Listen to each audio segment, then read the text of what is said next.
Boa tarde.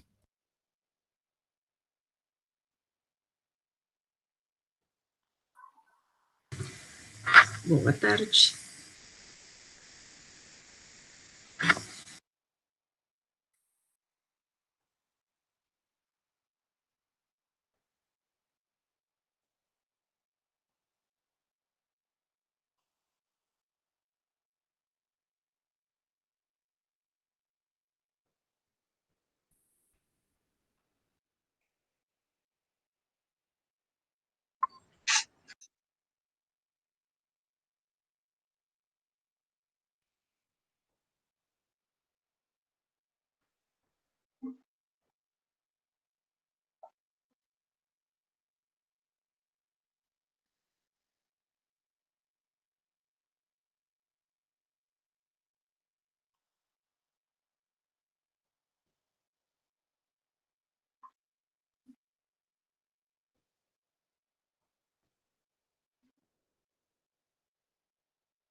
Pessoal, vamos aguardar uns minutinhos a mais.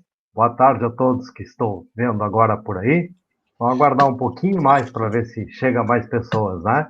Tá bom? Ok. Boa tarde, Leivas. Boa tarde. Obrigado. Boa tarde, Carmen, Boa Maurício. tarde. Tá só meu nome aí, mas eu e a Mari estamos juntos aqui. Eu tô vendo. Otimização de máquinas e internet. Tá certo. Massa. Tá.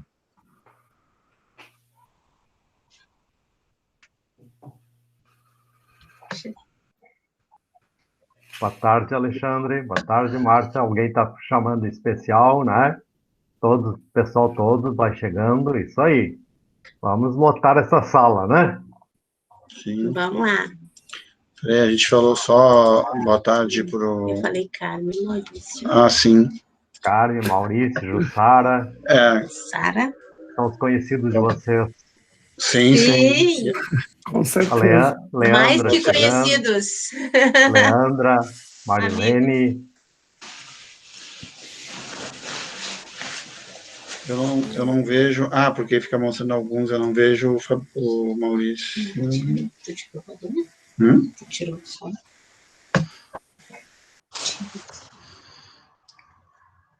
Boa tarde, o Instituto Federal Farroupilha Campus Alegrete está aqui em massa para assistir os professores Jussara e Maurício, na expectativa. Só eles, é? Só eles, tá bom? Então tá, né, Leite? Vamos embora. Ali, agora eu tô vendo a Jussara agora também. A Jussara, eu não vejo o Maurício nem. Bom, depois dessa, o Leivas e o Maurício vão sair, é isso? Não, eu e o Leivas. O Leivas e a Jussara. E a Jussara. E também não vou mais a Alegrete. Olá. A Lica e o Giovanni estão aí vai também. Sim, não se preocupa que vai. Tudo em família. Tá, então tá bom. E ali, Sem aqueles cursinhos michuruca de dobraduras, de cortes e recortes, né? Fazer dobradura pelo computador vai ser complicado, né? Ué, se inventa, meu filho. Pensa que não? Sim, tu faz, né? Mas a gente fica lá de cá, como é que faz? Que sofrimento aqui. E como é que tu acha que eu estou dando as aulas de um mestrado profissional para as gurias da pedagogia? Sim. Eu tô cheio de latinha, cheio de caixinha, cheio de coisinhas aqui. Isso aqui fica tudo nas sextas-feiras lotado. Sem compasso, sem esquadro, sem nada. Ficou tudo na UFN, então tem que me virar, meu filho. Não é em vão que meus undulados aqui estão assim, ó. Vamos, Verdade. o chat está bombando, vamos dar um minutinho mais e vamos começar.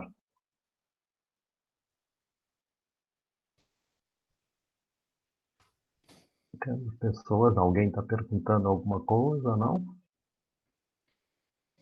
O André Pereira.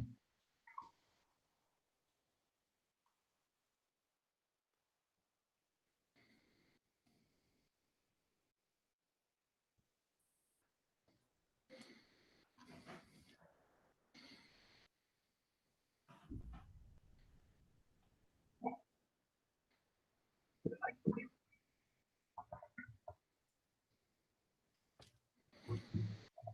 37 pessoas por enquanto. Vamos dar mais um pouquinho. Ó, 38, sempre soma um, que aqui em casa, pelo menos, são 2, né? É. Na outra nós tivemos 84. Bah, Temos que... Essa aqui nós vamos ter que chegar mais gente. Tatiana tá ali, Gustavo Rodrigues, Tem 40, porque tem a Lica e o Giovanni. Eu acho que eles estão juntos também. a Lica e o Giovanni, não tô vendo a Lica e o Aham. Giovanni.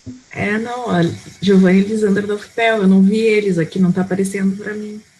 Mas eles estão aí também. Ó, um saiu. Acho bom a gente começar uma vez, lembra-se que o povo tá indo embora. Não, eles vão ficar assim. Se a Tá, Lica não e é Giovanni, tá aí Lisandra. Tá a aí Elisandra. Lisandra. se a Lica Oi, e a Lisandra... Ah, Oi, tá, aí. Tudo Se bom, não- Carmen? Olá, Se não, tudo bom? Ai, ai. se não, eu Alvino, Mário, pessoal. se não, eu destituo eles de serem meus Ah, afilhadinhos. tudo bom. Não, a gente tem que continuar com a padrinhagem. Meus filhotes. Não dá. Gente, eu vou desligar o microfone aqui. Boa. Tá A bom, gente tá bom. também. Apresentação. Então, tá.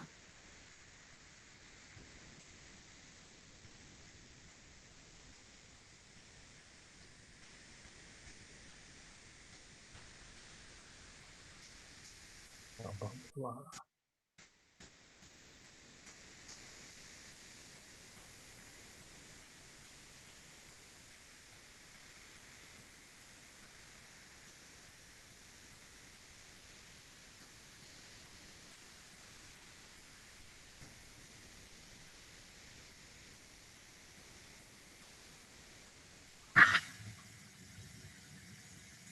Então, pessoal, acho que nós vamos iniciar, né, nesse momento. Então, eu gostaria, nesse momento, então, de agradecer muito a todos esses nossos amigos e pessoas que a gente não conhece, mas que estão aqui por serem amigos, e participarem, então, dessa live conosco, né, que é uma atividade que a SBEM RS está fazendo em parceria com o Programa de Pós-Graduação em Ensino de Matemática da UFN, antiga Unifra, na qual eu estou atuando, e que temos um grupo de pesquisa, ensino e pesquisa em geometria, que está fazendo um trabalho há algum tempo. Participam desse grupo, eu como coordenador, né, liderando o grupo, e temos também a professora doutora Jussara, que é da Universidade Federal de Santa Maria, e que realizou conosco, no ano passado, um programa de pós-doc, né? E continua, já estava trabalhando conosco no grupo e continua trabalhando e fazendo um excelente trabalho. Também tenho o prazer de apresentar a professora doutora Jussara, recentemente, minha primeira doutora, fez um trabalho muito bonito, ela é professora do Instituto Federal em Alegrete e defendeu a sua tese agora em abril, bem recente. E também o, digamos assim, doutor, porque já está com os créditos prontos, Maurício, porque ele defende dia 23. Estão convidados a participarem da defesa do professor Maurício, então. Né? É também um professor lá do Instituto Federal de Alegrete. Estamos, então, todos muito agradecidos. Vamos pedir, então, a vocês que fechem os seus microfones, por favor, e também as suas câmeras, porque isso facilita um pouco o trabalho e evita qualquer constrangimento que possa acontecer, né? Então, em função disso, nós organizamos essa live em 4 momentos, né? Vamos aproximadamente de 12 a 15 minutos, cada um de nós vai falar, e vamos pedir que vocês coloquem as questões pelo chat. E, ao final, nós temos um assessor que vai colocar... eu me esqueci de pedir para o menino gravar, eu não sei se ele já está gravando. Ele já iniciou a gravação, tá? Já inicia, tá? Eu esqueci de pedir isso numa outra gravação, porque nós vamos liberá-la pelo YouTube, tá? Então, como a gente fez na anterior, ao final eu passo o link da anterior. Então, nesse sentido, a gente vai fazer esse trabalho, e mais um dos que está nos colaborando com a gente, que é o Gabriel, vai fazer uma seleção dessas perguntas no final passar. Agradeço, então, novamente a todos por estarem aqui conosco. Então, eu vou iniciar dizendo por que eu coloquei aquele S maiúsculo. Quando eu intitulei Trilhando por Geometrias e combinei com o pessoal, mas o S está em maiúsculo. Eu disse, sim, o S está em maiúsculo para chamar a atenção, né, desse título. Por quê? Porque quando a gente fala em geometria, né, os estudantes, principalmente da escola básica, até mesmo os professores e futuros professores, eles sempre vão pensar em que geometria? O que se fala em geometria? Né? E ao falar nisso, automaticamente remetem a Euclides e a sua geometria a partir das velhas invasões do Nilo. Nessas invasões, então, a geometria, né, tem um caráter muito específico, né? Muito específico, de invasões do Nilo, que eu já vou falar. Então, o nosso objeto principal dessa live é ilustrar algumas possibilidades de existência de outras geometrias. E aí, então, entrou o meu geometrias no plural e destacando esse S. Na última live também, na primeira e última que a gente fez, há 15 dias atrás, alguém perguntava, mas como aplicar isso na escola, né? Então, eu puxei alguma coisa da história da matemática, quando o Heródoto, né, dizia que essa prática de agrimensura, ela teria dado origem à invenção da geometria, um desconhecimento que teria sido importado pelos gregos. E a palavra geometria pode, então, ser traduzida, portanto, como medida da Terra. Isso, nesse livro de história, é interessante, porque, realmente, se a gente observar os estudos em geometria e livro didático, em geral, ele traz essa questão, começando sempre para, geometria é a medida da Terra, invasão do Nilo, né? E não é só isso, não. Nós temos muitas outras coisas que precisam ser incorporadas aos estudos, né? Então, indicativos de outras ideias, além dessa, né, para talvez que a gente possa atender uma formação de professores de matemática que necessita ser incluída para um bom desempenho lá no ensino básico, isso até mesmo superior. Então, em função disso, eu busquei algo que hoje a gente está bem em voga, que é pensar na BNCC, que traz algumas orientações, então, para o ensino, né? E eu peguei no primeiro ano, certo? O que ele dizia? Perdão, primeiro, como é que a geometria aparecia no aspecto global, né? Então, ele dizia que, no geral, nas orientações gerais, que a geometria envolve o estudo de um amplo conjunto de conceitos, veja bem, e procedimentos necessários para resolver problemas do mundo físico e também de diferentes áreas do conhecimento. Então, veja, essa visão mais ampla de pensar a geometria, ela é extremamente relevante para não ficar olhando só a geometria como medida da Terra. Então, aí sim, no primeiro ano que eu destaquei, do ensino básico, fundamental, né, dos pico-ruchos, no objeto do conhecimento, eu localizei localização de objetos e de pessoas no espaço. utilizando diversos pontos de referência. Olha que interessante isso, né? Já tira aquela conexão só de dimensão da Terra. E destaquei a primeira habilidade, então, nessa BNCC para o primeiro ano. Descrever a localização de pessoas e de objetos no espaço em relação à sua própria posição, utilizando termos como à direita, à esquerda, em frente, atrás.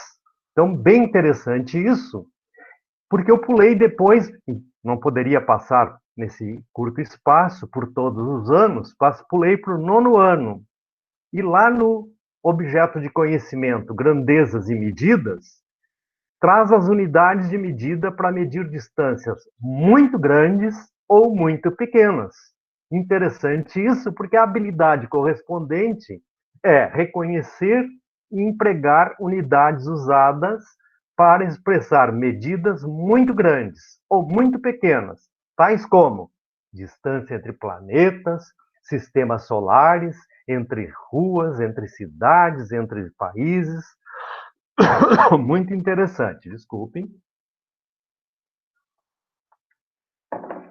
Nesse rumo, então, eu vou chamar a geometria do táxi, ou Taxi-Cab Geometry, né?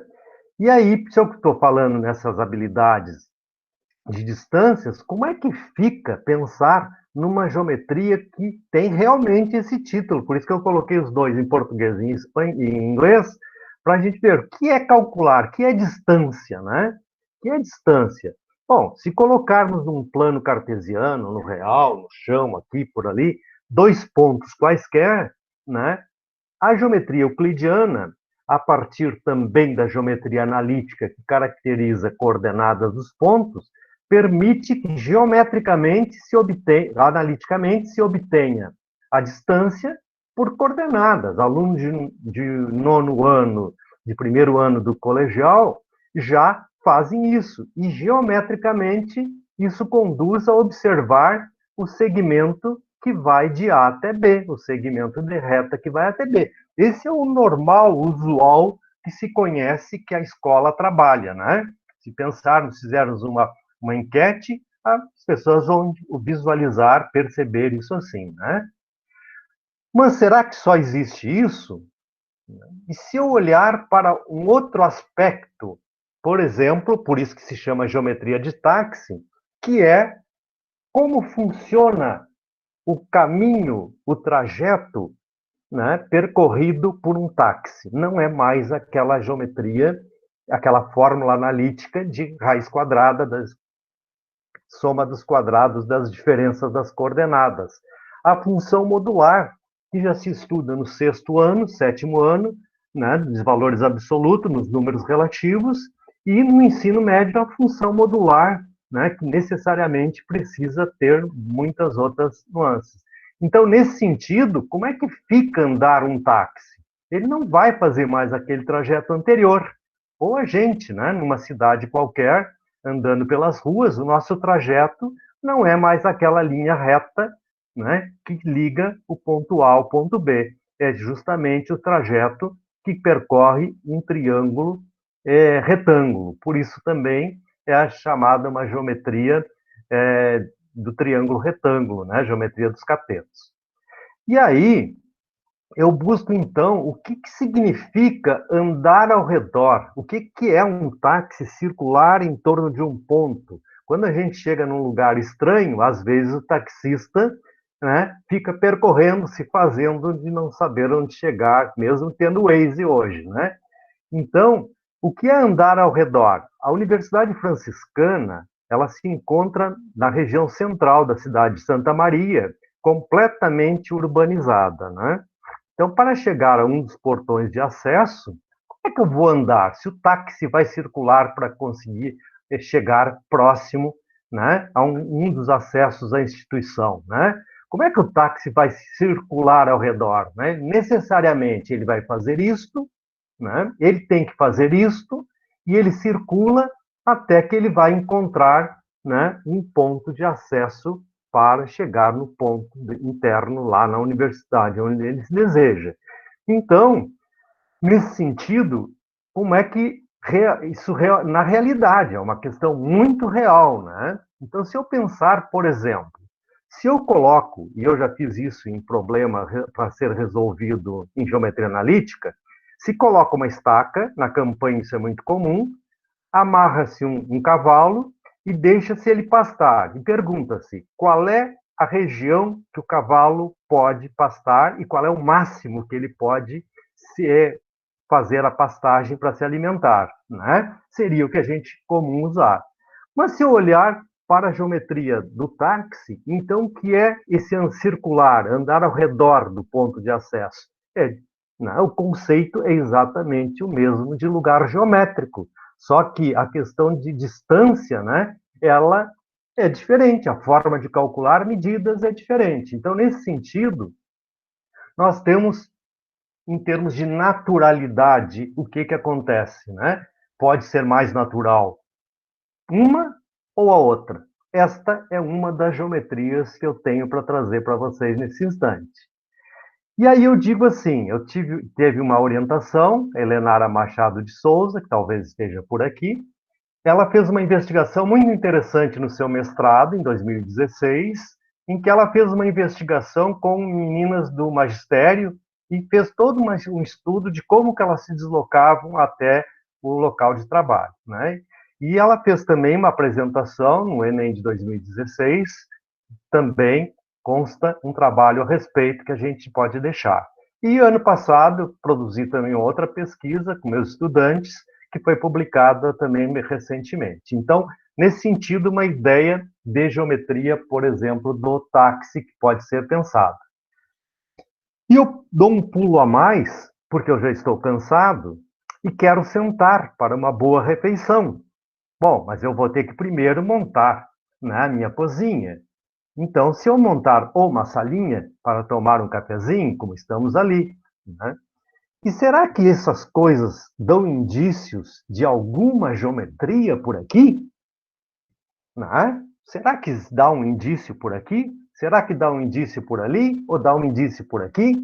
Né? Então, isto conduz a um outro trabalho, a uma outra geometria. E eu tive um estudante também de mestrado que realizou uma investigação com computação para trabalhar um pouco dessa outra geometria, que é a chamada geometria hiperbólica. E ele trabalhou isso no ensino fundamental, com meninos de 7º ano, né? Inclusive apresentou um trabalho bonito num congresso que houve em Porto Alegre, um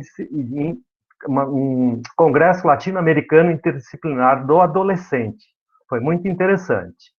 E aí a gente apresenta um produto educacional, que vamos indicar, em que ele trabalhou num espaço geométrico, que é uma região circular, um disco limitado por uma circunferência, né, que está tracejado em vermelho. Nessa existe, então, toda uma geometria axiomatizada, e aqui, basicamente, dar um indício de como são as retas nessas nova terceira geometria que eu apresento para vocês. Então, eu apresento aqui também, há um link onde estão as produções do nosso programa, há também as 2 dissertações, da Leonara e do Iago, e também o QR Code do nosso grupo de estudo, o GEPGEL, que pode ser acessado pelo link e pelo QR Code. Então, nesse instante, eu já estou com o meu tempo bem adiantado, né? Pelo menos parece, já estou no limite. Então, eu vou passar em seguida a nossa colega, a Carmen, que vai fazer, então, uma continuação desse trabalho que nós estamos apresentando, e, ao final, pode responder perguntas. Obrigado. Então, boa tarde a todos e a todas. Eu gostaria de agradecer a oportunidade que o professor Leivas está dando a gente conversar um pouquinho sobre aquilo que a gente tem feito. Professor, eu vou pedir que o senhor tire a sua apresentação para eu poder apresentar, né? Seria isso? Viu como meus orientantes... Muito obrigada. Me orientam, me mandam direitinho? Eu obedeço. Carmen, só um momentinho, dar um aviso pro pessoal. Tem tem pessoas que estão tentando entrar na sala e eu não estou recebendo o convite para autorizar. Então, assim, se vocês souberem de alguém que queira entrar, vocês podem passar ali o canal do YouTube que está sendo transmitido, tá? Fiquem à vontade, está ali no chat ali o endereço. Vocês Obrigado, conseguem pessoal. Eu estou apresentando? Sim, não? Alguém me deu uma luz? Sim. Tá apresentando. Sim? Ah, tá. Tá ok, então. Então, deixa eu voltar aqui. Bom, como o professor falou, né, então a gente está trilhando por geometrias, e a geometria que me coube, que é a que eu gosto, é a geometria dinâmica, né? Bom, como eu já agradeci, né, ali o professor, também queria dizer que eu trabalhei com leivas durante o ano passado, no meu pós-doutorado, estágio do pós-doutorado que eu fiz no UNIFRA, e foi muito interessante porque eu consegui alinhar a geometria dinâmica, que é algo que eu gosto, com algo que o Leivas faz há bastante tempo, né? Bom, aí a gente sempre se pergunta desse termo, né, geometria dinâmica. Nas minhas pesquisas, o primeiro trabalho que eu encontrei sobre geometria dinâmica é um artigo de 1947, né, e já usava esse termo geometria dinâmica, mas não como a gente conhece agora, né, que é esse termo que se refere a ideias de movimento, de mudança. Também se referia, nesse artigo, a ideias de movimento e de mudança, mas no tipo de geometria de desenho, com ferramentas de desenhos que não régua e compasso, né? Hoje em dia a gente pensa em geometria dinâmica como aquele termo cunhado para pacotes ou softwares que possuem uma espécie de régua e compasso eletrônico. E, obviamente, já vem à mente da gente, né, o GeoGebra. Claro que, para mim, que trabalho com isso há uns 20 e tantos anos, esse é um dos softwares de, agora, matemática dinâmica, né? Em particular, trabalha com régua e compassos eletrônicos, né? Bom, então, assim, o que eu resolvi falar? Resolvi falar um pouquinho daquilo que a gente fez no estágio de pós-doutorado, né? Lá eu trabalhei com leivas e com um grupo, com o GEPGEL, sobre visualização, no sentido que o próprio Leivas define, né? Que é o processo de formar imagens mentais com a finalidade de construir e comunicar determinado conceito matemático, com vistas a auxiliar na resolução de problemas analíticos ou geométricos. Então, aliando essas duas coisas que eu acabo gostando muito, né, fazendo aquilo que realmente me faz feliz, a gente foi trabalhar, então, com alguns experimentos com o grupo e fora do grupo, né. Um dos experimentos foi feito a partir do GeoGebra Groups, né, com o pessoal lá do pós-graduação em educação, ensino de ciências e matemática da UFM, né, com uma turma que o professor Leivas estava trabalhando, e nessa aplicação, a gente trabalhou, então, com um grupo, né, de alunos que estava vendo algumas coisas sobre a álgebra linear. E me coube, então, trabalhar com eles a partir de transformações lineares. E o que a gente fez? A gente montou, então, utilizou o Groups, né, lá do GeoGebra, que agora ele está um pouquinho mais gourmetizado, né, que agora é GeoGebra Classroom, mas acaba sendo a mesma coisa, né. E aí, lá no Groups, eu montei algumas atividades para que os alunos respondessem durante a aula. É bem interessante. Desculpe, eu vou ter que tirar minha lente aqui, porque ela está me incomodando. Foi bem interessante uma das atividades, e foi, todas elas foram interessantes, mas em particular, essa atividade eu vou mostrar para vocês lá no GeoGebra mesmo, que era a seguinte: eram dadas algumas transformações lineares, não sei se está aparecendo aí direitinho, agora eu saí do PowerPoint, aparece bonitinho? Parece. Sim. Obrigada. A gente fica na dúvida porque a gente não enxerga, né? Eu acho meio ruim isso. Então, aqui, essa atividade foi uma atividade adaptada de uma atividade já existente no GeoGebra, né? Nos materiais do GeoGebra, se eu não me engano, foi feita pelo professor Humberto Bortolossi, né? E Nesse caso, a gente adaptou para pensar em termos de visualização. Então, as perguntas eram em cima do que o aluno estava enxergando. E aí, aqui, ele modificava a transformação e respondia algumas questões sobre essas transformações que ele estava vendo, sobre essas aplicações que ele estava vendo, né? Principalmente em termos de verificar se elas eram não lineares. Aí vocês vão dizer, mas é difícil da gente identificar no olhômetro, né? Mas para isso a gente tinha feito antes 6 atividades anteriores que estavam preparando o aluno nesse tipo de visualização, né? E aí uma 7ª ainda atividade, que foi essa aqui, que também, só que também dizia a respeito às transformações lineares, só que agora, no caso, associando elas a matrizes, né? O tempo é pouquinho, mas essas atividades, todas elas estão lá na minha página no GeoGebra. Se alguém tiver interesse depois, eu posso também passar, né? Bom, então, voltando aqui, essa foi um experimento, né? Desse experimento a gente escreveu um artigo, né?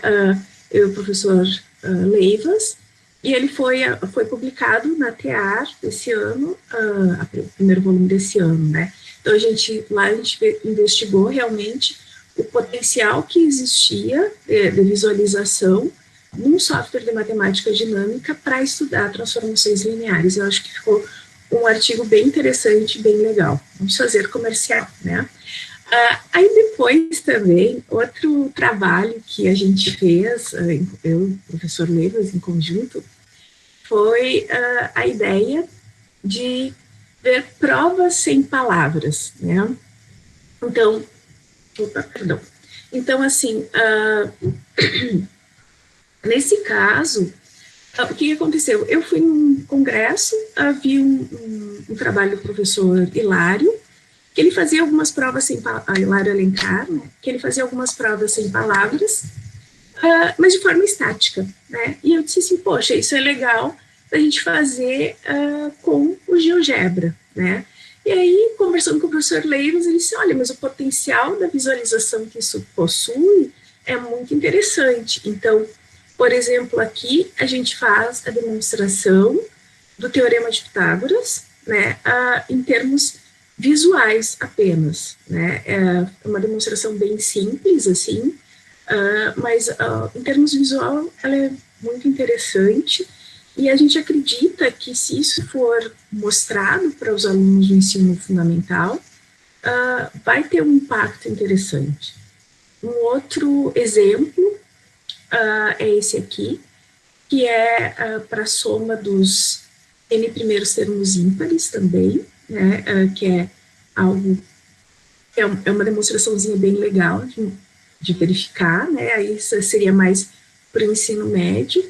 O exemplo que eu queria mostrar mesmo é esse aqui, que foi um dos que eu achei mais interessantes, que também acaba unindo um pouco da álgebra, né, e esse eu achei mais interessante porque realmente foi assim que a minha filha entendeu como é que completava quadrados, né, e eu acho que esse tipo de apelo visual é algo muito bom para os alunos e que eles realmente conseguem perceber algumas coisas da álgebra que são um tanto quanto abstratas, quando a gente coloca um ente geométrico associado, né? Então, essa é a ideia de completar quadrados, e aí foi um exemplo bem bonitinho. Tem mais outros 3 exemplos, né, que eu não vou mostrar, porque realmente o tempo aqui para a gente é curtinho.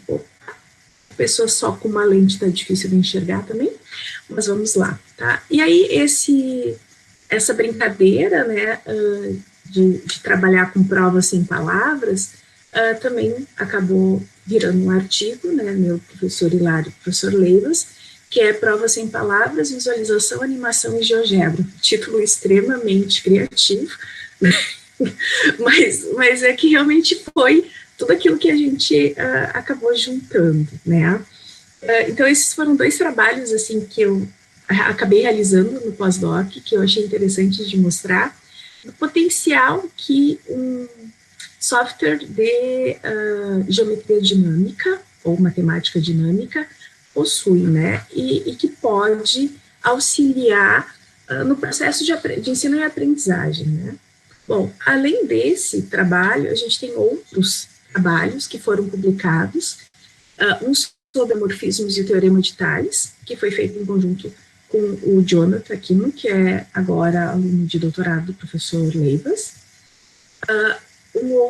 Outros dois, na verdade, que foram feitos junto com a Anne, que é agora orientanda de doutorado do Leivas também, que foi um sobre tratamento figural utilizando GeoGebra, geoplano octodecágono, um espaço de trabalho geométrico.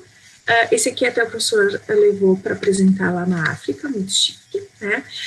E esse trabalho também utiliza o GeoGebra, né?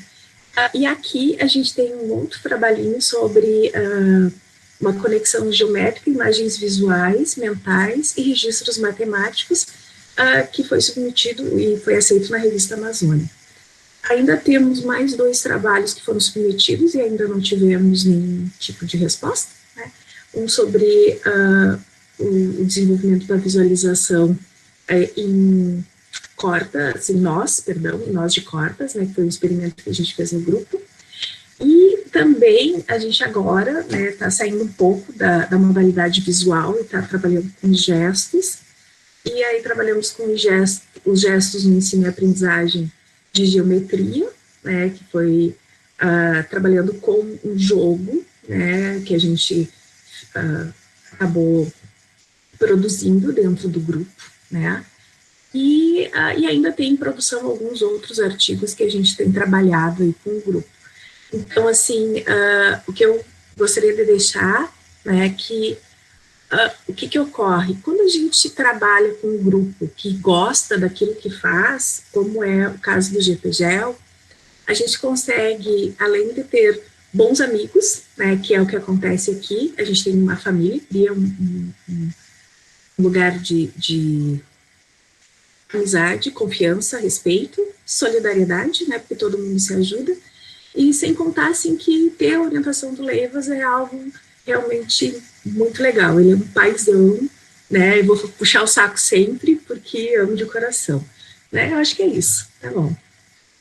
Obrigada, professor, pela oportunidade de falar um pouquinho. Obrigado, Carmen. Você é muito especial também, tem dado uma contribuição muito boa para o grupo, né? E essa sua apresentação também está indo muito no que a gente pretendia, né? Uma segunda parte interessante, né? E depois, no final, o pessoal já está pedindo links e coisa assim, no final a gente vai ter, no próprio GPGEL, a gente está indicando esses trabalhos que são produzidos pelo grupo, que também podem ser acessados ou então pedidos por e-mail. Vamos passar, então, na sequência agora, para a Jussara, que vai dar continuidade a essa nossa fala. Tudo contigo, Jussara? Certo, professora, obrigada. Deixa eu só ajeitar minha apresentação aqui.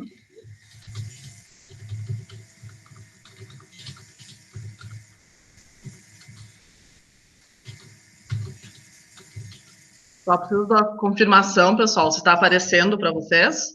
Sim, está aparecendo. Está aparecendo. Tá. Cara, não dá para colocar a tela cheia? Que o Maurício tinha indicado para outra. Não, acho que tela cheia, talvez.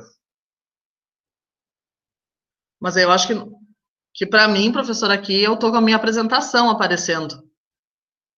Aí eu não sei essa questão de tela cheia, se não é cada um no seu computador. Aí cada um no seu computador, para ela vai aparecer assim, eu acho que tá legal. Tá bom, então.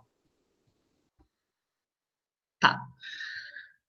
Então, aqui, né, continuando, né, nossa rodada de conversa de hoje, né, o professor aqui nos convidou para a gente falar um pouquinho sobre o nosso trabalho, né, tanto relacionado à questão do GPGEL, quanto também, no meu caso, e do Maurício, também um pouco relacionado à nossa pesquisa de doutorado, né, como ele apresentou no começo, eu encerrei o doutorado agora no início do ano, e o Maurício está na fase final agora com a defesa até o final desse mês. Então, a mim, né, coube falar um pouquinho, que foi o tópico que eu estudei durante o doutorado, sobre a geometria esférica, né, então por isso que eu coloquei aqui a nossa próxima parada, então, falar um pouquinho da geometria esférica. Então, eu vou partir de uma problemática bem parecida com o que o professor trouxe aqui, né, o professor lá, na fala dele, ele comentou sobre a questão de cálculo de distância entre dois pontos, né? Então, eu trago também esse contexto para começar a minha fala, né? Então, aqui eu trouxe um recorte do Google Maps, onde está destacada ali duas cidades, a cidade de Macapá, no Brasil, e a cidade do México, no país do México, né? Aí eu venho questionar, qual que vai ser o caminho mais curto entre essas duas cidades que estão demarcadas? Como o professor Leivas comentou, né, a gente poderíamos pensar, né, dentro da geometria, que a rota mais curta entre essas duas cidades poderia estar sendo representado por esse segmento de reta que eu acabei de apresentar aqui na minha imagem. Aí eu venho questionar, será que essa realmente é a menor rota? Né, a gente pensar um pouquinho a respeito. A área da matemática, né, que vai dar conta de responder essa problemática relacionada à questão de distância entre pontos, é a geometria. Porém, nesse caso aqui, a gente está trabalhando com distâncias que são distâncias muito grandes, né, são longas distâncias. Então, nesse caso, a gente não trabalha mais com a geometria plana, não trabalhamos mais com aquelas coordenadas de geometria analítica, que nem o professor Leivas apresentou. Aqui nós vamos para uma outra área dentro da geometria, que é a área conhecida como geometria esférica, né? A geometria esférica, né, só para a gente contextualizar um pouquinho, é uma das geometrias não euclidianas, né, uma das geometrias não euclidianas clássicas, e ela tem como característica, então, por ser não euclidiana, por ela não apresentar retas paralelas no seu modelo geométrico. Quanto ao nosso problema proposto, né, a parte da geometria esférica que realmente vai dar conta de responder aquele questionamento é a parte da trigonometria esférica, que foi que eu trabalhei na minha tese de doutorado. Sobre a trigonometria esférica, então, a gente tem que pensar que ela é a nossa trigonometria, ou seja, é o conceito de seno e cosseno, voltado para triângulos esféricos, né? Ou seja, a gente não vai trabalhar com o conceito de um seno esférico ou de um cosseno esférico, mas sim esses conceitos que a gente já conhece, mas voltado para triângulos esféricos, tá? Obviamente, como ali a gente vai ter algumas mudanças, não vai ser aquelas expressões propriamente ditas, né? A gente vai ter algumas outras fórmulas que vão surgir dentro desse contexto. Então, para isso, a gente tem que conhecer um pouquinho, né, esse outro mundo que a gente está trabalhando, tá? Então, nessa proposta, né, da geometria esférica, o nosso ambiente de construção desse modelo geométrico não é mais o plano, mas sim a superfície de uma esfera. Nesse novo modelo, né, nós temos alguns elementos que vão ter características diferentes. Aqui, a nossa reta deixa de ter aquela ideia de ser, né, uma ideia intuitiva de ser uma linha, que a gente tem da geometria plana, e passa a ser tomada enquanto uma circunferência máxima, né, sendo que circunferências máximas são aquelas circunferências cujo centro coincide com o centro da nossa esfera. Nesse sentido, o conceito de segmento de reta não vai ser aquele mesmo conceito que a gente conhece da geometria euclidiana, mas sim vai ser tomado enquanto um arco de circunferência máxima. Como consequência disso, né, quando eu penso em um arco de circunferência, aqui vai ter uma modificação com relação a essa ideia de distância entre dois pontos, né? Na geometria euclidiana, quando eu penso na distância entre um ponto A e B, é indiferente eu falar AB ou BA. Aqui na geometria esférica, eu tenho uma diferenciação. Quando eu penso no arco, né, na minha representação, quando eu penso no arco AB, eu tenho uma determinada distância, quando eu penso no arco BA, eu tenho outra distância. Então, assim se define a distância entre dois pontos na geometria esférica como o menor dos arcos determinado por esses dois pontos, tá? Então, essas seriam, assim, as ideias iniciais, né, desse modelo geométrico, e tem como consequência, então, aquilo que caracteriza a geometria esférica como uma geometria não euclidiana, né, que é essa ideia, então, da não existência de retas paralelas. Então, eu trouxe aqui só para ilustrar, né, a gente pensar, então, numa esfera e numa reta aqui, entre aspas, né, uma circunferência máxima e um ponto fora dessa circunferência. Qualquer circunferência máxima que passar por esse ponto P vai necessariamente interceptar a minha circunferência dada, tá? Então, eu posso fazer aqui N circunferências que passem por P. Se ela for circunferência máxima, ela necessariamente vai interceptar, então, a minha circunferência dada. Observe que eu poderia fazer uma outra circunferência aqui, mas se eu fizesse ela, por exemplo, no sentido de ser paralela, né, com relação à circunferência C, ela deixaria de ser uma circunferência máxima, então ela não seria uma reta nesse modelo geométrico, tá? Dentro então, desses conceitos, né, e outros tantos que também envolve na geometria esférica, nós temos uma relação direta com o nosso planeta Terra, tá? Então, eu trouxe aqui algumas representações do nosso globo terrestre, né, que a forma original da Terra, ela é um geóide, enquanto modelo matemático, ela pode ser considerada um elipsoide, né, que se fala muito para as crianças aí, que é a esfera achatada nos polos, né, mas na verdade, então, um elipsoide. Mas, para critérios de cálculos, né, como esse achatamento ele é muito pequeno em relação ao tamanho realmente do nosso planeta, então, para critérios de cálculos, se considera o nosso planeta, né, enquanto um globo, enquanto uma esfera. Então, nós temos alguns elementos importantes aqui, né, em especial, então, a linha do Equador, que corresponde, então, a essa circunferência máxima, que divide o nosso planeta em duas partes, né, hemisfério sul e hemisfério norte, e temos outras semicircunferências máximas, que vão ser os meridianos, sendo que o principal deles aqui é o meridiano de Greenwich, que vai ser o marco zero, tá? Esses dois elementos, então, eles são importantes, que eles são a base para a localização de qualquer ponto sobre o planeta Terra, né? Então, qualquer ponto sobre o planeta Terra, ele vai ser representado a partir das suas coordenadas geográficas, né? Que são conhecidas como latitude e longitude.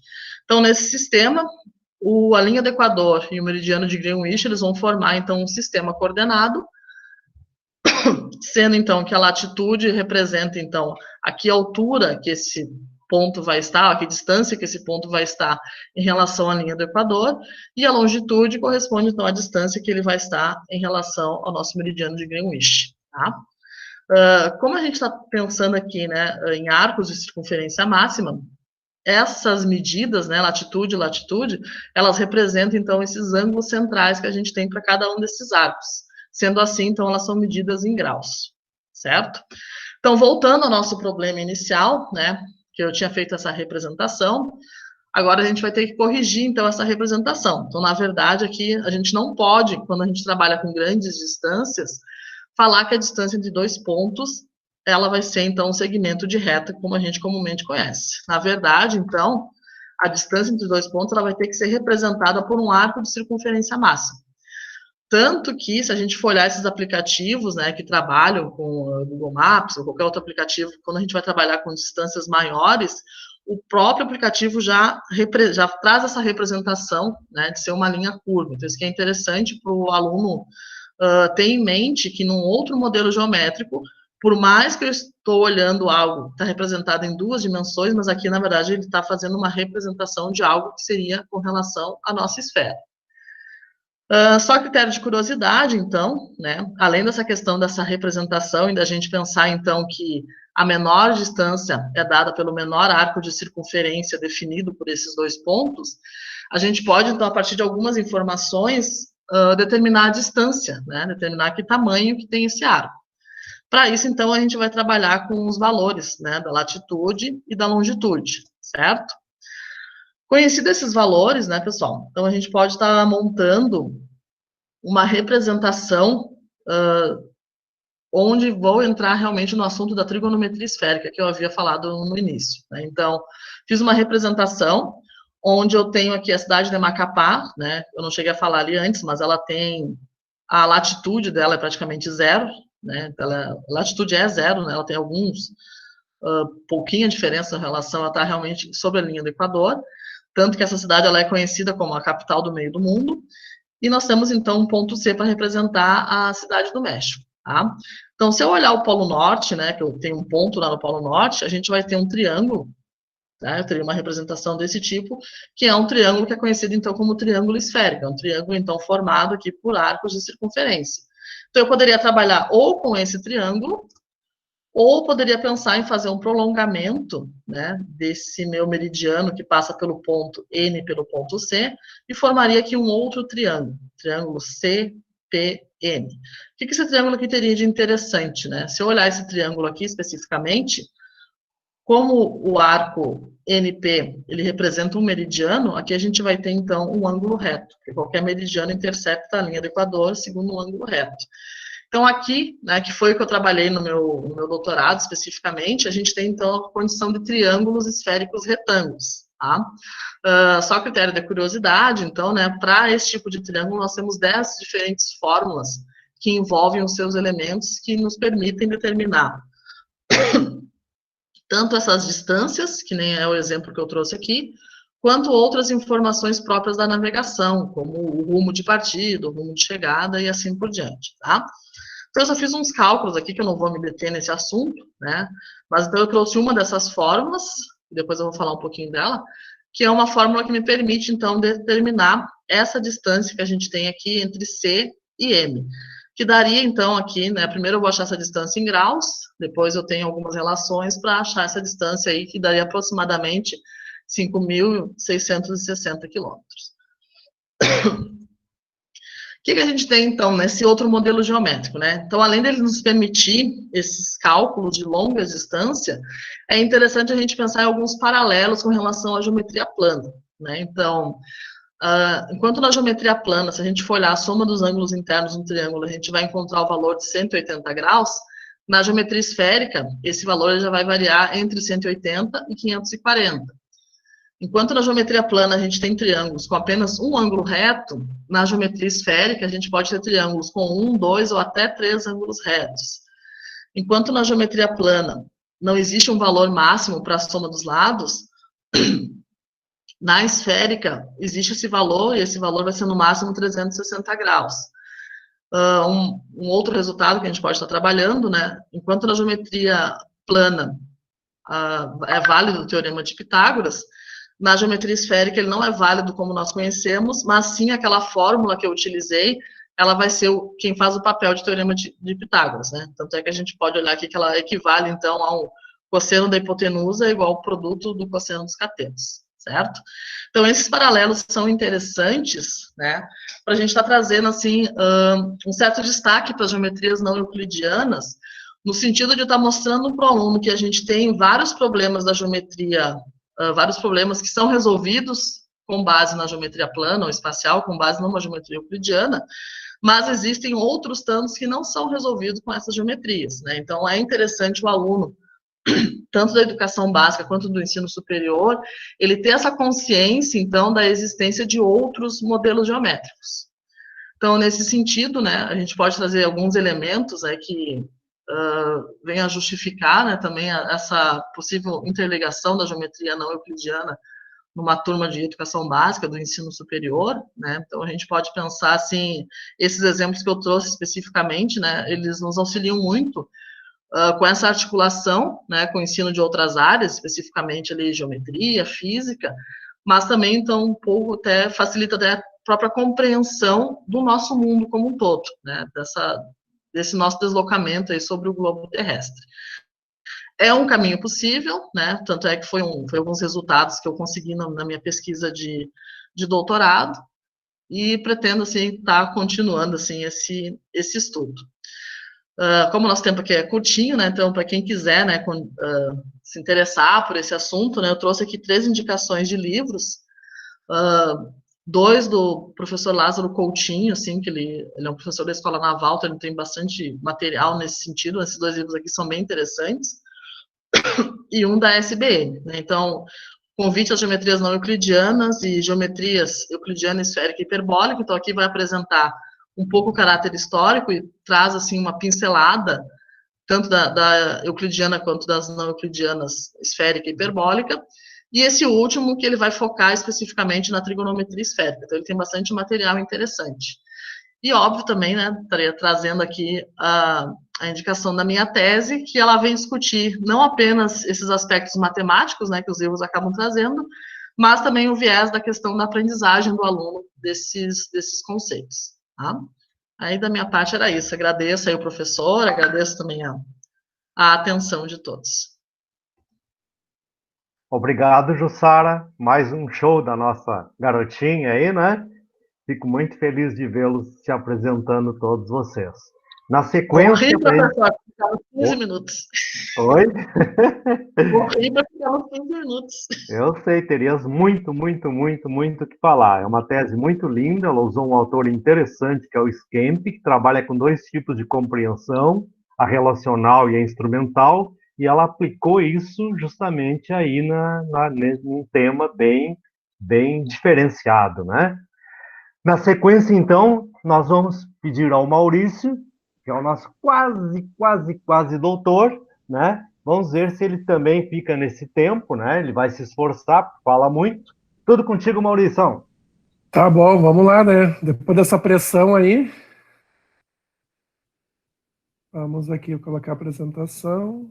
Sim, mas já estão acostumados com a pressão, todos eles, não adianta. Infelizmente é a vida. Bom, então assim, cada um falou um pouco das geometrias não euclidianas, né? E eu começar a falar um pouco, né, da geometria fractal, certo? Digamos, essa paixão pela geometria não euclidiana surgiu, digamos, lá em 2010, é uma paixão tão recente, e aí, como proposta de projeto de doutorado, eu pensei em trabalhar com geometria fractal, que é uma das geometrias não euclidianas, né? Então surgiu essa temática, né, que faz parte da minha tese de doutoramento, né, cujo título, né, a princípio, vai ficar Possibilidade de Inserção da Geometria Fractal na licenciatura em Matemática do Instituto Federal Farroupilha, certo? Que é uma experiência que eu me propus a fazer com os alunos, né, para ver se é possível fazer essa inserção dentro do curso de licenciatura, né, já que eu trabalho com o curso de licenciatura, né. Então, ela teve um problema de pesquisa, né, para ser respondido, que seria como investigar a possibilidade de inserção de noções de geometria fractal nos cursos de licenciatura em matemática do Instituto Federal Farroupilha, né, com a utilização das tecnologias digitais. E aí eu dou ênfase, né, para o uso de um software de geometria dinâmica, né, que a Carmen já deu uma pincelada, que é o GeoGebra, né, que é uma ótima oportunidade de envolver as tecnologias, né, com o ensino da geometria fractal. Bom, mas afinal, o que vem a ser, né, o tal do fractal? Né? Eu trago 3 autores. Né? O primeiro, né, o Stewart, fala que os fractais são formas geométricas que se repetem em sua estrutura em escala cada vez menores. Essa é uma definição simples, né, bem objetiva. Já a Barbosa, né, já fala que fractais são entes que constituem uma imagem de si próprio em cada uma de suas partes, sendo elas semelhantes e definindo assim a propriedade de autossimilaridade. Também uma outra definição. E por último, né, a do Fieder, que ele fala que um fractal é uma forma cujas partes se assemelham ao seu todo sobre alguns aspectos. Ok, são 3 definições. Então vamos pegar alguns exemplos e o que a gente pode explorar, né, dentro dos fractais. O primeiro que eu trago aqui, a curva de Cook, né, que é um fractal muito conhecido. Então o que acontece aqui? Né? Eu vou pegar um segmento de reta, vou dividir em 3 partes esse segmento, né, partes congruentes, em que a parte central será a base da construção de um triângulo equilátero. E daí depois a gente vai suprimir essa parte central. Então, aqui nós temos o nível 0, aqui o nível 1. O nível 2, eu vou fazer o mesmo processo iterativo. Né? Então, eu vou fazer nesse segmento, nesse. Ou seja, né, na própria definição lá, fala o quê? Os fractais são formas geométricas que se repetem sua estrutura em escala cada vez menores. Então, se eu pegar aqui, essa escala aqui, por exemplo, esse cantinho aqui, eu estou representando aqui. Se eu pegar essa parte de cima, eu estou representando aqui. Se eu pegar essa partezinha aqui do lado, né, eu estou representando também isso aqui. Ou seja, eu posso pegar uma parte e essa parte vai representar o todo, né? O que a gente pode explorar, né? Comprimento de segmento, número de segmentos de reta, né? Os processos iterativos, né? Começa no nível 0, né? Pode trabalhar com números, tranquilo. Aqui eu trouxe uma parte mais genérica, né? Um segmento de comprimento L, né? Mas eu posso trabalhar com números também bem tranquilo, né? Um segundo exemplo muito conhecido também é o triângulo de Sierpinski, o que é o triângulo de Sierpinski, né? Eu vou pegar um triângulo equilátero, né? E eu vou encontrar os pontos médios de cada lado, né? Posteriormente a esses pontos, né? Por 3 segmentos de reta, a gente vai unir esses pontos, né? Por 3 segmentos de reta, e vamos suprimir, né? O triângulo formado internamente, esse triângulo aqui do meio, né? E assim eu vou fazer para os outros níveis. Aqui é o nível 0, nível 1, nível 2, nível 3, tá? Ou seja, se eu pegar um pedaço aqui desse triângulo, vou pegar esse aqui, essa partezinha aqui da ponta, não é igual a esse aqui? Se eu pegar esse pedaço aqui, não estou representando esse aqui, então, um pedaço dele representa o seu todo, né? Algumas coisas aqui que eu posso explorar: o comprimento de cada lado do triângulo, o número de triângulos gerados em cada nível, a área, né, que cada triângulo está formando, né? Posso trabalhar várias coisas dentro, né, da educação básica e mesmo no ensino superior, né? Que eu posso trabalhar, inclusive, a ideia de limite com os alunos, né? Que foi que eu também trabalhei junto com os alunos do ensino superior. Um outro fractal, não muito conhecido, mas às vezes aparece, é o fractal hexagonal de Dürer, né? Tem o heptagonal, o pentágono. Eu trabalhei com os alunos a parte hexagonal. Então, como é que ele é construído, né? Eu vou partir de um hexágono regular, né? E a cada repetição ou substituição de cada vértice do polígono original por um hexágono regular. Então, a cada vértice aqui, eu vou criar um hexágono regular, né? Depois tem todo um cálculo, né? Então, aqui eu vou dividir o segmento em 3, aqui. Então, essa base aqui é igual a esse segmento, que não está vazio aqui, que é igual a esse aqui. E assim eu vou construir esse hexágono, o fractal hexagonal de Dürer, né? Isso aqui é o nível 0, nível 1, nível 2, nível 3, né? Ou seja, eu estou fazendo a redução. O que eu trabalhei com eles, né? O lado, como é que ele se comportava para cada nível, o número de hexágonos, né? Para cada nível, até chegar no nível N, né? A área em função da área inicial a 0, como é que se comportava, né? E se eu tivesse mais interações, como é que seriam essas áreas também? Isso aí tudo eu trabalhei com os alunos, né, do ensino superior, né? Essa aqui foi uma das oficinas que eu desenvolvi com eles, né? Foi em forma de projeto de ensino, né? Onde foi trabalhado o fractal hexagonal de Dürer, a dimensão fractal, a curva de Peano e o tetraedro de Sierpinski, que foram 4 oficinas, né, dando ênfase a esses tipos de fractais e as suas explorações, né, geométricas que a gente poderia fazer em sala de aula. Um outro fractal que a gente trabalhou também com eles foi a curva de Peano, né, que é um fractal, né, que a gente vai construir a partir de um segmento de reta de comprimento unitário, né? Então, vamos dividir esse segmento em 3 partes congruentes, né? E no segmento central, vamos desenhar um retângulo, que é dividido pelo segmento inicial em 2 quadrados congruentes. Então, aqui são 2 quadrados congruentes, e depois vamos repetir esse processo em cada nível, né? Pegando cada segmento e fazendo esse processo de interação. Tá?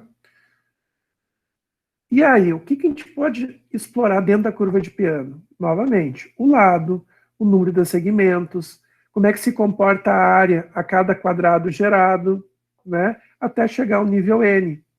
A gente fez essa construção dentro do GeoGebra com os alunos, né, e depois também a gente explorou um pouco a soma dos segmentos, né, com os alunos. Deixa eu pegar aqui um exemplo dos alunos. Estão vendo? Sim, não, talvez. Se é no GeoGebra, não, Maurício. Está aparecendo a tua apresentação. Tinha que ter feito tela... Já sei o que aconteceu. Calma aí que eu já sei aqui. Calma nessa hora. Muita calma nessa hora. Claro que não vai aparecer. Aqui. Agora vai aparecer. Agora está aparecendo. Então, isso aí foi uma curva de piano construída com os alunos. Está aparecendo, correto? Sim. Agora, Oi? Tá. E aí a gente construiu a partir do controle deslizante, né? Para ver, né? De explorar também a parte de visualização junto com os alunos. O que que acontece, né? Quando ele é pequeno, quando ele é médio, né? Quando ele está um pouco maior para visualização. Então, de forma mais dinâmica, a gente explorou isso aí junto com os alunos, né? E fez algumas conjecturas, né? Que a curva de piano, na realidade, a ideia é preencher toda a curva, toda a extensão com quadrados, né? Então, ela vai ficar mais ou menos, né, continuar o preenchimento dela, a ideia vai ser ficar alguma coisa parecida com isso aqui. Completamente pintada, digamos assim, sem espaço, cada vez menor. Certo? Essa seria a ideia. Deixa eu interromper aqui. Interrompido, vamos lá. Janela. Aqui. Compartilha. E segue o baile. Vamos. Isso aqui eu já falei. E aí a última parte, né, que a gente trabalhou com eles na oficina foi o tetraedro de Sierpinski, né? Ele é uma forma tridimensional do tapete de Sierpinski, né? Achei pouquíssimos trabalhos, só, se não me engano, achei um trabalho só aqui de um autor, agora não me lembro o nome, que trabalhava com essa parte. Eu achei bem interessante, né? A construção também, ela é uma construção simples, né? Não tem nada de difícil para ser construído, né? Dentro do GeoGebra, digamos assim, né? Então, a gente vai pegar um tetraedro inicialmente, né? Localizamos os pontos médios de cada aresta e unimos esses pontos médios por 12 segmentos de reta, né? Formando 6 tetraedros menores e congruentes. Retiramos 2 tetraedros centrais que formam o octaedro. Disso resultam 4 tetraedros para novamente aplicarmos o mesmo processo. Então, a gente vai pegar os pontos médios aqui, vamos unir, né, e formar essa imagem aqui. A vantagem de fazer no GeoGebra, deixa eu pegar aqui, mostrar para vocês, que consegue fazer a construção de forma dinâmica. Os alunos conseguem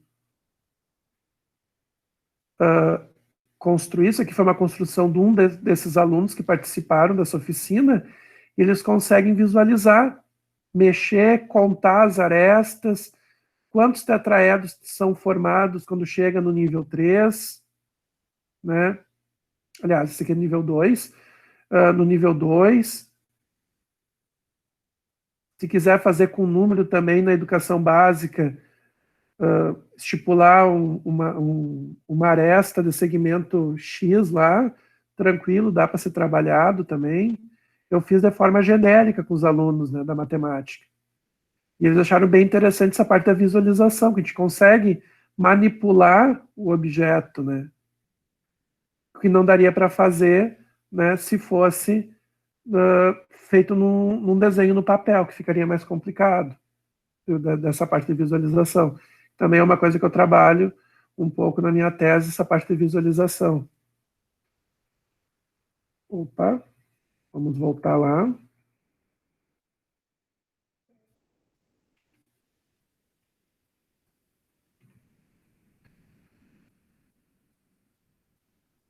Aqui.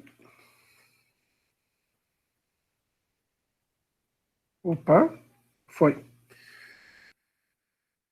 E aí, né, o que eu trabalhei com eles? Novamente, né, a gente montou do nível 0 ao nível N, como é que se comportou os lados, os números de arestas, o número de tetraedros para cada segmento, né?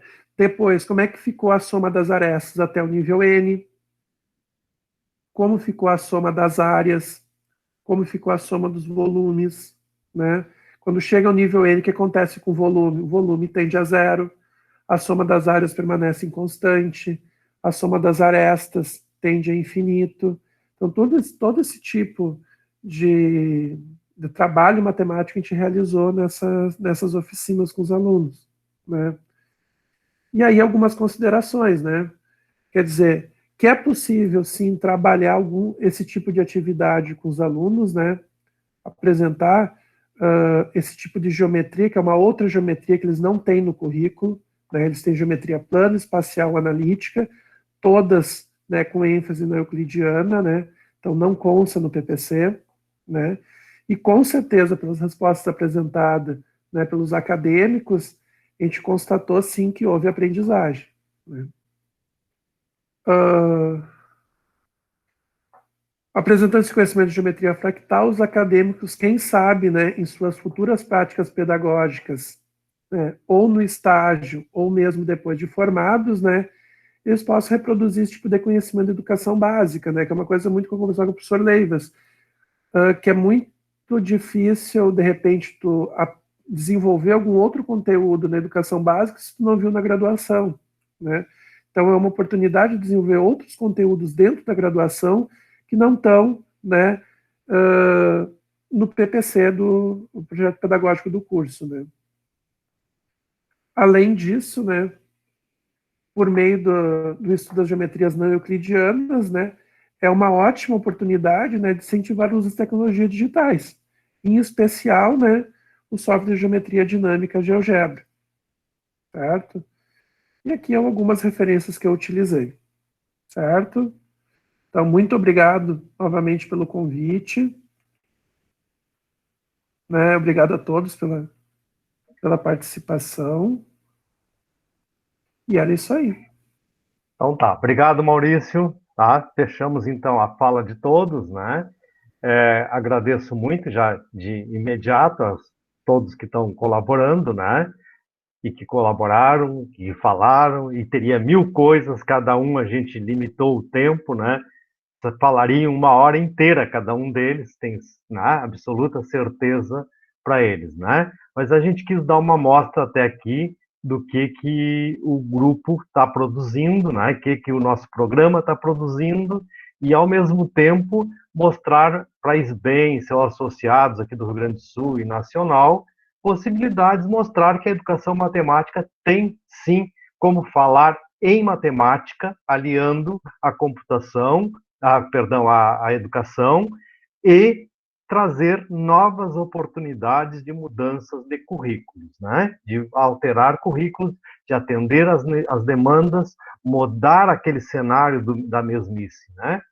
Um dos nossos ajudantes, o Gabriel, fez uma triagem das perguntas. Então, vou pedir ao Gabriel agora que, se ele conseguiu essa síntese, que ele dirija, então, as perguntas a cada um deles. Tá aí, Gabriel? O Gabriel também é um aluno de doutorado, também me orientando, né? Para variar, que está trabalhando justamente na produção que os membros do grupo estão fazendo, a inserção deles na mudança de cenário. Vai ser um trabalho muito rico, né? E o André, que também não é da área, mas tem me ajudado nisso, justamente nessa gravação para o YouTube, né? Está aí pertinho na Unifra, né? Ao lado da Unifra, então fica nos olhando lá da janela, se a gente está fazendo direitinho ou não, tá? São todos muito bacanas e colaboradores. Tantos outros que a gente poderia estar citando. Então, vamos lá, Gabriel. Sim, professor, uma das coisas que o pessoal solicitou aqui no chat durante a apresentação de vocês 4 foi os links da professora Carmen, que ela já comentou ali no chat. Eu acho que a Carmen pode reenviar ali no chat novamente, Carmen, por favor, se for possível, que o pessoal pode ter acesso às tuas páginas do GeoGebra. Outra coisa que foi perguntada durante a apresentação de vocês também foi se os trabalhos publicados estavam na página do grupo. E eu até comentei no chat que as publicações do grupo estão no grupo, estão, né, lá sistematizadas na página do grupo, e as produções individuais, por exemplo, a tese da Jussara, alguns artigos que o senhor e a professora Carmen fizeram juntos, e o Maurício também, que se relacionam com as produções deles especificamente, pode ser acessada nos links dos lattes deles, que estão lá no grupo também, né? Mas qualquer coisa, se vocês quiserem disponibilizar no chat também, fiquem à vontade. Jussara teve uma pergunta especificamente para ti, que foi, então, da Lisandra. Ela quer saber se você chegou a aplicar as atividades de geometria esférica na escola. Bom, Lisandra, esse primeiro trabalho, né, como é resultado da minha tese, eu apliquei ele com os alunos do curso de licenciatura. E, na verdade, assim, eu trabalho no Instituto Federal, né, e uma das etapas da pesquisa foi a gente olhar para os institutos que têm cursos de licenciatura e ver o que eles têm apresentado em relação aos conhecimentos de geometria, né. Então, nós percebemos durante a pesquisa que as geometrias não euclidianas, com exceção de um curso que aparecia como parte de uma ementa, né, todos os outros que nós avaliamos, não era contemplado, né. Então, o nosso foco para o estudo da pesquisa foi alunos em processo de formação inicial. Porém, as atividades que a gente fez ali, como elas tiveram um caráter assim investigativo, então seriam são aplicáveis com alunos do ensino fundamental e ensino médio, né? Com exceção talvez da última parte, que foi a parte da dedução das fórmulas da trigonometria especificamente, que daí realmente entrou uma parte da questão de demonstração, então ali talvez fosse interessante, assim, o aluno pelo menos ser do ensino médio. Mas a parte inicial que a gente fez para o aluno entender por que a gente não pode falar que é o segmento de reta, quando a gente pensa numa outra superfície, toda essa parte é bem tranquilo de ser feito com os alunos, inclusive do ensino fundamental, tá? Perfeito. Só queria ressaltar que eu estou acompanhando o chat aqui do Google Meet e do YouTube, então se alguém estiver assistindo no YouTube pode fazer pergunta no chat lá, que eu trago para cá também, e a gente faz essa troca aqui com todo mundo. O André perguntou para todos... Olha a competência dos bastidores. Sim. O André perguntou para vocês se, ao considerar um ensino de geometrias que leva em consideração, então, o pensamento geométrico, e se nas pesquisas apresentadas por vocês, a Carmen, o Maurício e a Jussara, se vocês verificaram impactos do pensamento geométrico para os estudantes participantes do estudo, ou seja, se as pesquisas de vocês tiveram esse olhar para o pensamento geométrico e como que isso se articulou.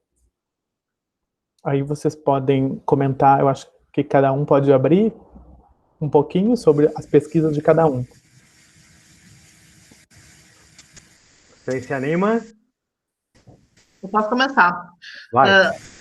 No meu caso, sim, né? Como eu havia comentado antes ali, as geometrias não euclidianas, elas não estão contempladas no curso de formação desses alunos. Então, assim, trabalhar com outro modelo geométrico, né? Fazer essa proposta de eles estarem pensando em situações que eles até acompanham no dia a dia, mas eles não sabiam realmente que matemática está por trás disso, com certeza ampliou bastante a questão do pensamento geométrico deles. Em especial, né, porque nós seguimos ali uma linha de estudo focada realmente na questão da compreensão do aluno, né? Então, por isso que a gente focou em atividades de caráter mais investigativo, que realmente, né, que o aluno realmente pudesse construir a sua compreensão. Então, eu acredito que o grupo ali que eu participei, com certeza, assim, teve um bom crescimento em relação aos seus conhecimentos geométricos.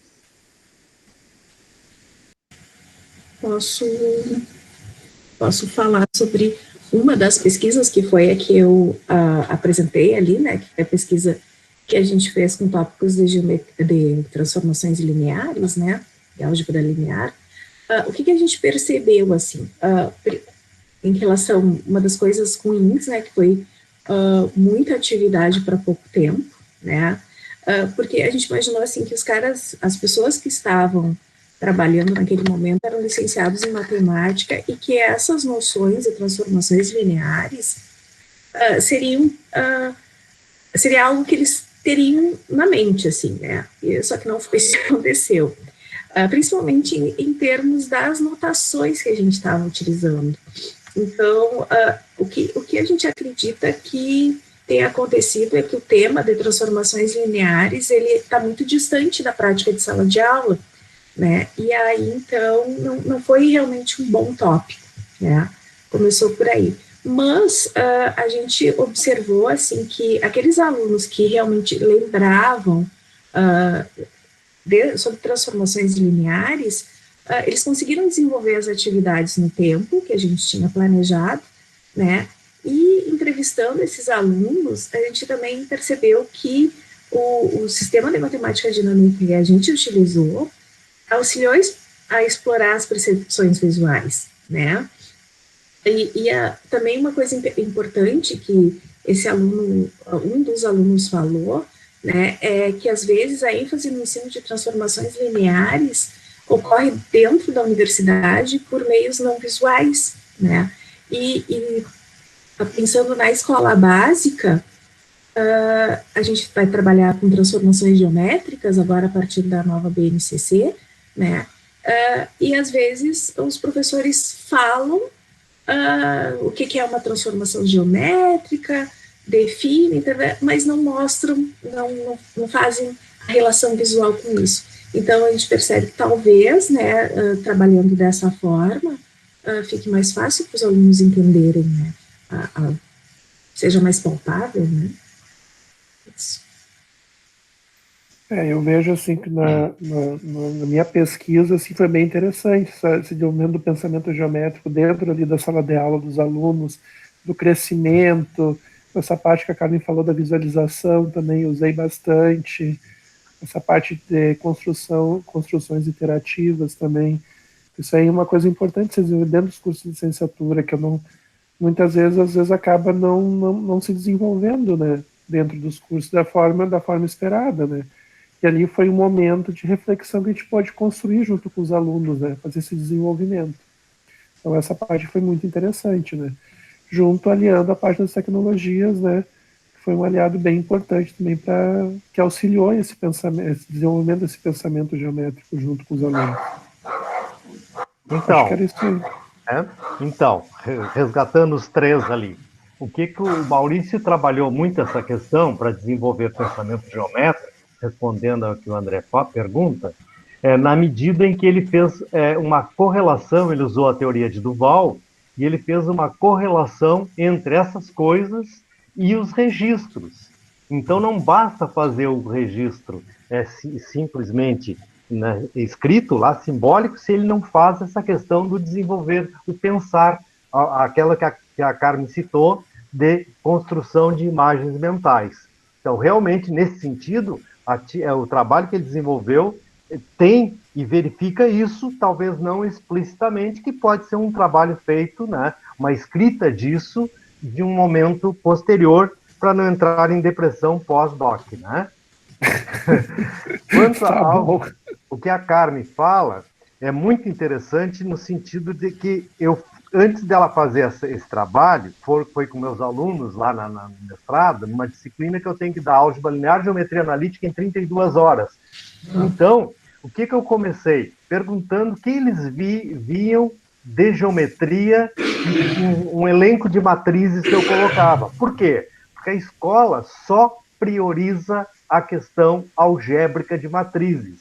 Passa-se, em geral, no ensino médio, quase um semestre dando matrizes.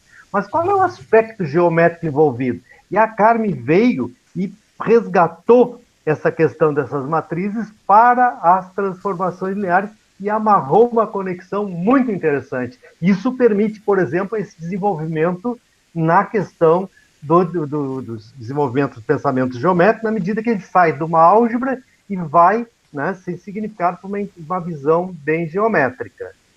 No que diz respeito ao que a Jussara coloca, também na tese dela dá para se perceber bem como se usa a compreensão relacional, que diz o porquê das coisas, né, e a compreensão instrumental. São regras usadas sem justificativa dos porquês e causas. Ela conseguiu verificar no final do trabalho, ela faz uma síntese muito boa também lá, que ela consegue, que alguns alunos lá conseguiram partir pouca compreensão relacional, a usarem fórmula e chegarem a uma compreensão relacional bem apurada no momento que eles visualizavam essas questões não euclidianas. Então, acho que nisso fecha os três. Eu não sei se a Carmen quer colocar mais alguma coisa, para a gente ver se tem mais alguma questão. A Carmen está com o microfone aberto, eu achei que ela queria falar. Não? Gabriel, mais alguma coisa? Sim, eu quero deixar registrado, professor, que a professora Thaís, coordenadora do programa, e o professor Leonardo, coordenador adjunto, deixaram os parabéns para o senhor, para o grupo, e para a professora Carmen, para o professor Maurício e para a professora Jussara, pela live do dia de hoje. E eu também quero... O André tem mais uma pergunta, então, qual que é o papel das geometrias de vocês, né, de cada uma que vocês apresentou, no currículo de matemática na educação básica? Como que vocês acham que pode ser essa inserção na educação básica? Como que vocês acham que pode ocorrer? Então, eu posso talvez dar um cenário rapidinho, né? Se a gente olhar essas coisas que eu puxei para aquele primeiro item na minha fala lá, se a gente olhar a BNCC mais as diretrizes curriculares, a gente vê que tem indícios desses apontamentos dessas coisas. Está em nós entendermos que geometria, que matemática que a gente vai fazer para atender aquilo que lá é recomendado. Quer dizer, o que falta? O pessoal falou, mas acho que o Maurício que falou mais ainda nisso, o que acontece? O professor não teve na sua formação inicial e nem na continuidade essas coisas.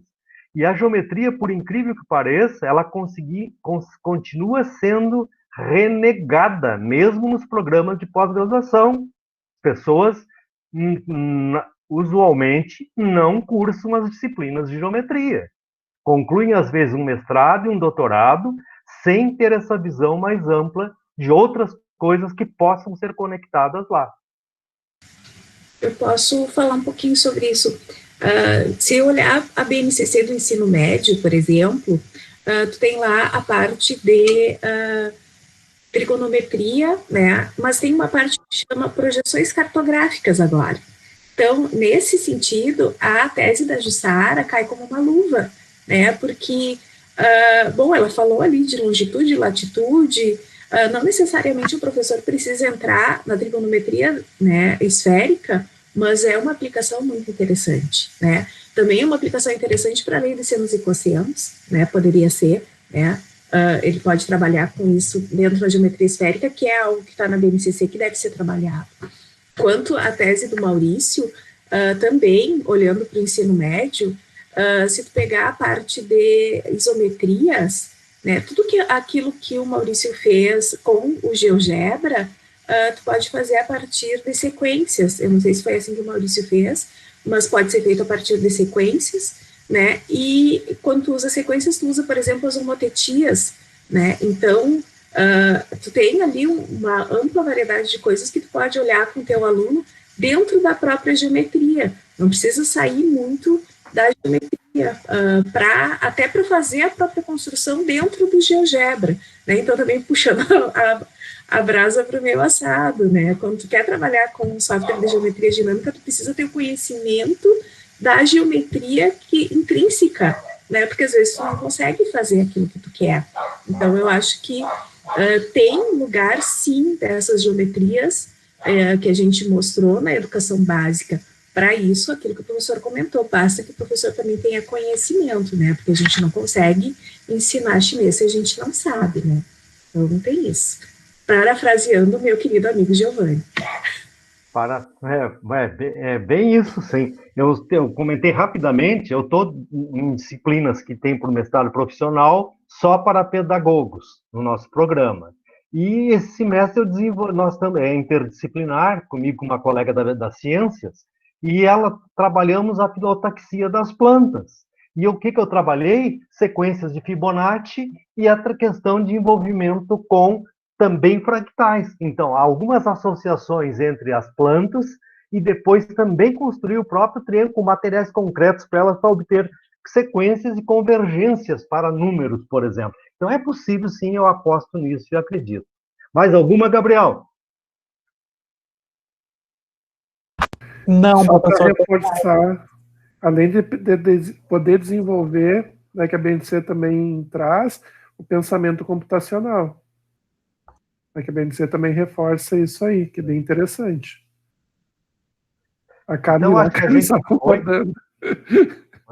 Então, acho que a gente pode, né, já estamos um pouquinho avançado, para não cansar muito, há outras lives, inclusive uma com a presidente da SBEM hoje, né, com o Marcelo, às 19 horas, e eu queria, então, agradecer a participação de todos vocês, né, e depois vamos disponibilizar, tanto pelo Meet quanto lá no YouTube, essa gravação de hoje para vocês divulgarem aí, tá bom?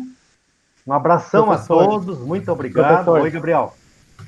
Tem só mais uma pergunta da Renata. Como que a gente faz para poder participar do grupo? Ela perguntou. Olha, podemos disponibilizar lá no GPG, eu tenho meu e-mail, ou pode me passar um e-mail, Leivas, J de José, C de Carlos, @gmail.com. Me passa e a gente conversa. Atualmente o grupo, não sei de onde que a menina é, né? Atualmente a gente está fazendo reuniões online, em geral às quintas-feiras, às 14 horas, e teremos muito prazer em ter a participação de professores, de colegas. É sempre uma alegria muito grande. Estamos trabalhando, logo vai ter já coloquei hoje no Educar, nem ele sabe ainda, mas consegui hoje cadastrar um trabalho muito interessante que a gente tem sobre gestos. Já fizemos ele todo em presencial e agora estamos trabalhando nele feito online. Já está funcionando, temos experimentado. E temos outros trabalhos também que a gente divulga. Tá? Um grande abraço a todos e até uma próxima oportunidade. Fiquem bem, tá? E se protejam bastante aí, que isso logo a gente se encontra. Grande abraço.